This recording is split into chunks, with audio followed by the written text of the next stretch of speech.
Olá, muito bom dia. Eu sou o António Tadeia e este é o Futebol de Verdade, edição última da semana, edição de sexta-feira. Hoje uma edição um bocadinho diferente da habitual. Estou a fazê-la em casa e a gravá-la porque à hora que o Futebol de Verdade vai geralmente para o ar no Facebook, em direto, estarei a viajar e, portanto, poderia optar por não fazer o programa, mas tendo em conta a atualidade, que é forte, optei por fazer na mesma, mas em versão gravada. Portanto, novidade para hoje. Hoje não vamos ter resposta a perguntas, porque, não sendo o programa em direto, naturalmente, isso não é possível. Vocês, quando estiverem a ver, eu já não estaria cá para responder. Mas é importante, ainda assim, manter a ligação e fazer na mesma a edição de hoje do Futebol de Verdade. Uma edição que é naturalmente marcada pela eliminação do Sporting da Taça de Portugal. Logo à primeira vez que pôs o troféu em jogo, o Sporting é ainda o detentor da Taça de Portugal. Primeiro jogo, na terceira eliminatória, jogo fora com o Alverca do Campeonato de Portugal, terceiro escalão do futebol português, e o Sporting saltou fora, perdeu por 2-0 e perdeu sem apelo nem agravo, apesar de ter tido mais bola, mais ataques, mais uma superioridade territorial claríssima, jogou quase sempre dentro do meio-campo do adversário, mas ainda assim acabou por ser justa a vitória do Alverca. E isto leva-me naturalmente a dois tipos de reflexões. Em primeiro lugar, o que é que motivou esta quebra do Sporting? Por que razão é que o Sporting está a render tão pouco como está a render neste momento? O que é que se passa com aquela equipa para que ela não seja capaz de produzir futebol? E, em segundo lugar, o que é que há a fazer daqui para a frente para dar um bocadinho a volta às coisas e para que o Sporting possa voltar a jogar de acordo com aquilo que são os pergaminhos da equipa grande no futebol português? Ora bem, vamos à primeira questão. O que é que se passou para o Sporting chegar a este ponto? Passaram-se uma série de coisas. Acontece que toda a época, do meu ponto de vista, foi mal preparada por parte da estrutura do futebol do Sporting. Eu já o escrevi hoje, no último passo, quem quiser ler está lá em antoniotadeia.com, que aponto a Silas alguma responsabilidade, sim, sobretudo pelo facto de ter poupado 6 titulares no jogo de ontem. Não jogaram Renan, Coates, Mathieu, Wendel, Bruno Fernandes e Acunha. São 6 jogadores que normalmente são titulares na equipa leonina. Podemos até juntar Bolazzi, que tem sido titular quase sempre ultimamente. Mas sem estes 6 jogadores, 6, 7 jogadores, a equipa baixou muito o nível. Mas dir-me-ão vocês, mas o adversário era da terceira divisão do Campeonato de Portugal. Os suplentes do Sporting deviam ser suficientes para ganhar a partida. E eu até sou levado a concordar, embora neste tipo de situações, historicamente, sempre que uma equipa grande joga contra uma equipa que é de 2 escalões abaixo, mas que está bem preparada e tem um nível acima daquele que é a divisão onde está a jogar, como é o caso do Futebol Clube Alverca, porque o Alverca, é preciso dizê-lo, joga no terceiro escalão, mas tem nível de segundo. É uma equipa que, em princípio, se tudo correr normalmente, acabará por subir de divisão este ano. Mas dizia eu, sempre que uma equipa de primeira poupa tanta gente, acaba por criar condições para que as coisas lhe corram mal. Porque acaba por estar a dar a ideia aos que vão jogar que o jogo não é assim tão importante quanto isso e que por isso não precisam de se aplicar tanto. E isto é tudo subconsciente, acaba por não ser uma questão sequer absolutamente consciente, porque os jogadores não têm a noção disto, mas dão sempre um bocadinho menos. Depois, há outra questão também que tem a ver com o facto de a equipa não estar tão rotinada assim. E Silas apresentou uma justificação para jogar com aqueles que teve a ver com o facto de terem sido eles que estiveram a trabalhar as movimentações nas semanas que antecederam este jogo, porque os outros, os titulares, estiveram concentrados com as respectivas seleções nacionais.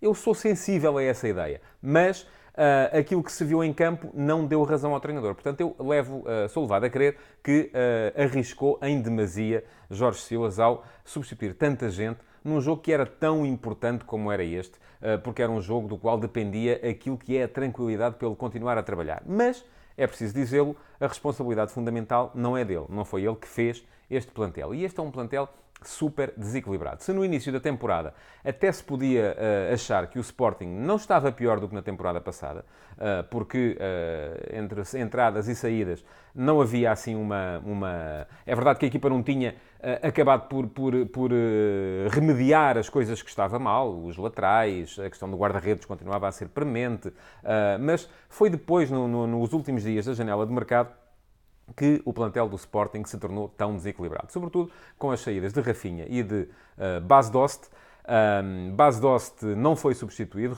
Para substituir Rafinha vieram mais 4 jogadores, quando o Sporting aparentemente nem tem de Vieto, nem deve ser levado a jogar com extremos. Portanto, é um plantel muito desequilibrado, um plantel onde há jogadores que não têm qualidade para estas andanças.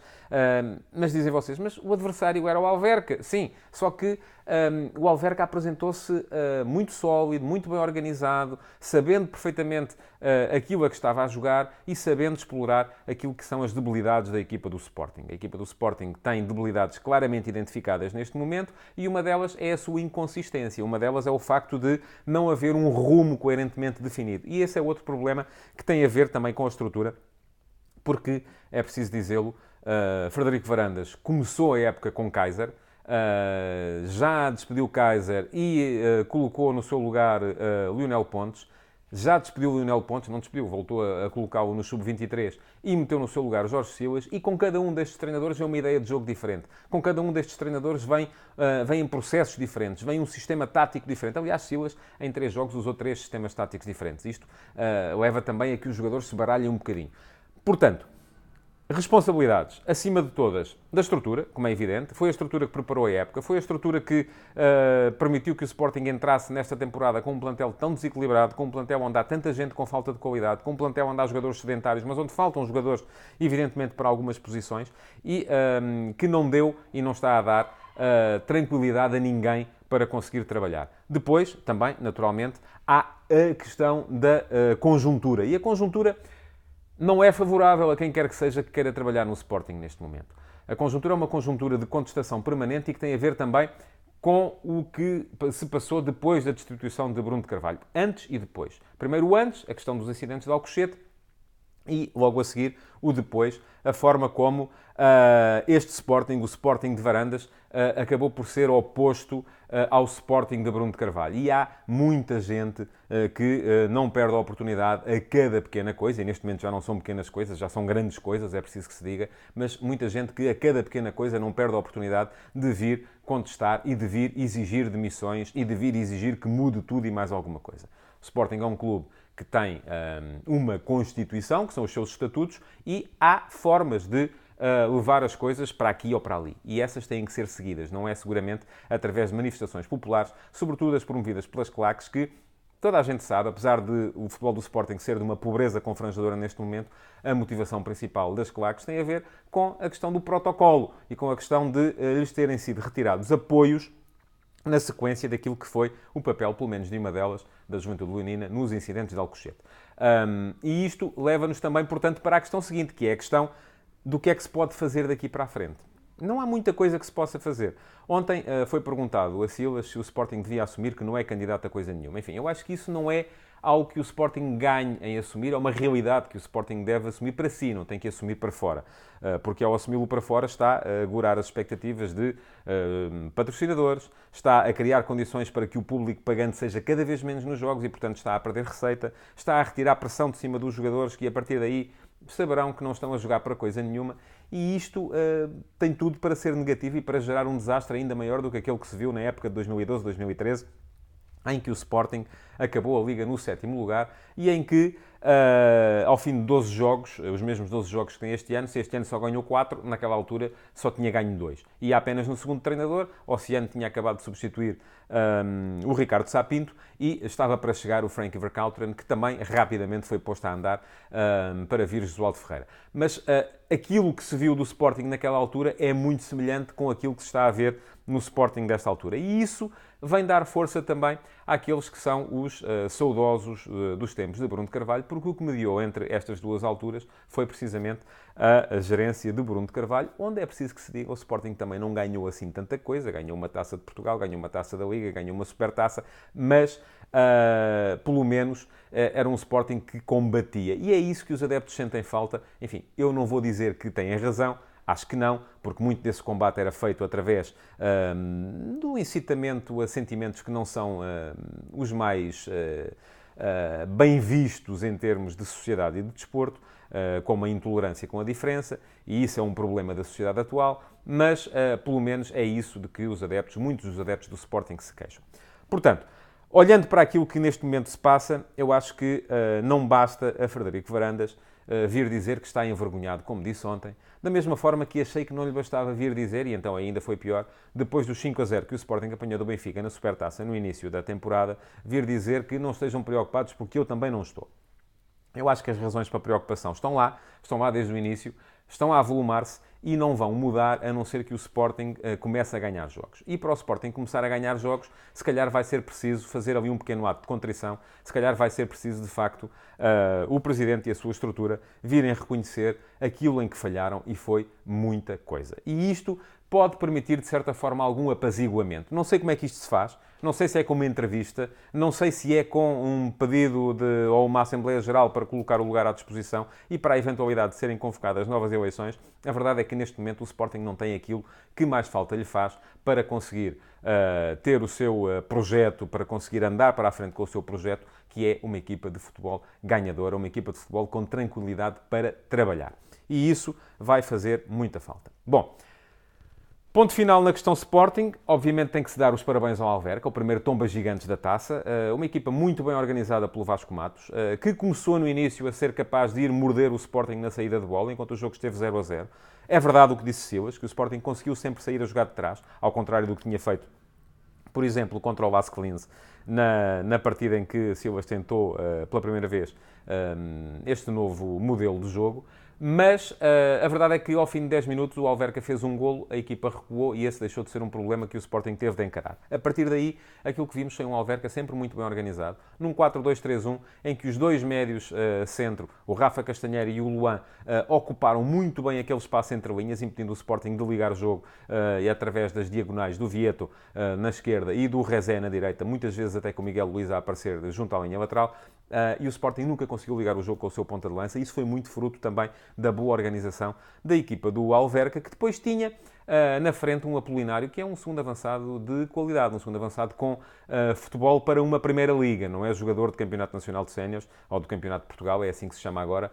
É um jogador claramente acima do nível daquele campeonato, como é também o ponta de lança Érico, um jogador muito forte, muito móvel, mas forte também no contacto dentro da área. E aí o Alverca foi sempre mais forte do que o Sporting também nesse aspecto. O resultado, quem chega ao fim e olha para as estatísticas, vê que o Sporting rematou 22 vezes contra 11 do Alverca, vê que o Sporting teve mais de 70% de posse de bola e muita dessa posse de bola foi no meio campo adversário, pode achar que o resultado foi injusto, mas a verdade é que não foi, porque é verdade, o Sporting teve o remate à trave de Bruno Fernandes, teve duas boas ocasiões de bola a Zi, foram os dois suplentes que entraram bem no jogo na segunda parte, mas tirando isso, o Alverca também teve mais ocasiões para marcar, além dos 2 golos que fez. Portanto, justiça, parabéns ao Alverca, seguiu em frente e conseguiu aquilo que poucos achariam possível, mesmo aqueles que, como eu, já tinham alertado para o facto de ser uma equipa com qualidade, uma equipa que não devia ser desprezada no desafio que ia lançar ao Sporting. Hoje continua a taça, o Benfica vai jogar fora com o Cova da Piedade e vai ser um jogo, apesar do Cova da Piedade estar numa divisão acima do Alverca, não creio que vai ser um jogo tão complicado para o Benfica como foi o jogo para o Sporting ontem, por várias razões. Primeiro, o Benfica já está avisado, depois daquilo que aconteceu ao Sporting. Segundo, o Cova da Piedade não vem com uma dinâmica de vitória como vinha o Alverca, é uma equipa que, inclusive, perdeu os 2 últimos jogos em casa. E depois, além disso, também a equipa do Benfica não está numa situação de tamanha instabilidade como está o Sporting. É verdade que as coisas já não estão tão bem como estavam no início da temporada, que já há alguns focos de contestação a Bruno Lage, e o próprio Bruno Lage foi confrontado com isso ontem na conferência de imprensa de antecipação do jogo, mas, apesar de tudo, creio que o Benfica tem um lastro de confiança que lhe permite encarar jogos como este de uma outra forma. Curioso por ver o regresso de Florentino, que tem feito falta, e muita, ao meio-campo do Benfica. Em princípio vai ser titular hoje, num jogo que o Benfica vai com certeza tornar já uma espécie de rampa de lançamento para a partida da Champions contra o Lyon. E aí sim o Benfica vai jogar a sua sobrevivência na competição. Portanto, são 2 jogos seguidos em que o Benfica só tem um caminho, que é ganhar. Vai ter de os ganhar aos 2 e disso dependerá também a tranquilidade que virá nas partidas que vão seguir-se. Depois, a taça segue durante o fim de semana com mais uma série de jogos. Já aqui falei há 2 dias nos principais candidatos a tombas gigantes. Não creio também que um deles seja o Sporting Clube Coimbrões, que vai defrontar o Flóculo do Porto, num jogo em que tenho muita curiosidade também de ver o contributo de Fábio Silva. Fábio fez 4 golos no outro dia na seleção de sub-21. É um jogador que tem muita qualidade e que pode bater mais um recorde na equipa do Futebol Clube do Porto, agora o recorde do jogador mais novo a marcar numa partida de Taça de Portugal na história do clube. E isso, naturalmente, também o move, não é propriamente um caso como o do Cristiano Ronaldo, que diz que os recordes o perseguem, mas tem sido um início de carreira retumbante também para o Fábio Silva, jogador de qualidade que, nesse jogo contra a Itália, inclusive, fez aquilo que se chama um hat-trick completo, um gol de pé esquerdo, um gol de pé direito e um gol de cabeça. Portanto, jogador que é forte em todos os patamares do seu futebol. Curiosidade para esse jogo também, portanto, e curiosidade para ver se na segunda-feira, quando voltar aqui para falar convosco no Futebol de Verdade, se teremos ou não mais equipas a reclamarem o estatuto de Tombas Gigantes, além do Alverca. Bom, chegamos então ao fim do Futebol de Verdade de hoje. Não há hoje, conforme já expliquei, perguntas dos espectadores, mas não deixo de vos pedir para reagirem, para colocarem like, para comentarem na mesma, se discordarem daquilo que eu estive para aqui a dizer-vos, e para partilharem esta edição do Futebol de Verdade, para que os vossos amigos possam também assistir quando se ligarem, seja no Facebook, seja no Twitter, seja no YouTube, seja através do meu site, do antoniotadeia.com, seja ainda pelo podcast do Futebol de Verdade, porque o Futebol de Verdade já está em podcast e podem, não me canso também de vos dizer, subscrever o podcast em qualquer dos fornecedores de podcasts que tenham no vosso telemóvel para receber a notificação sempre que há uma nova edição e para poderem depois descarregar e, inclusive, ouvir quando forem, por exemplo, a conduzir no vosso carro. Muito obrigado por terem estado desse lado, então. Bom fim de semana, vejam futebol e até segunda-feira.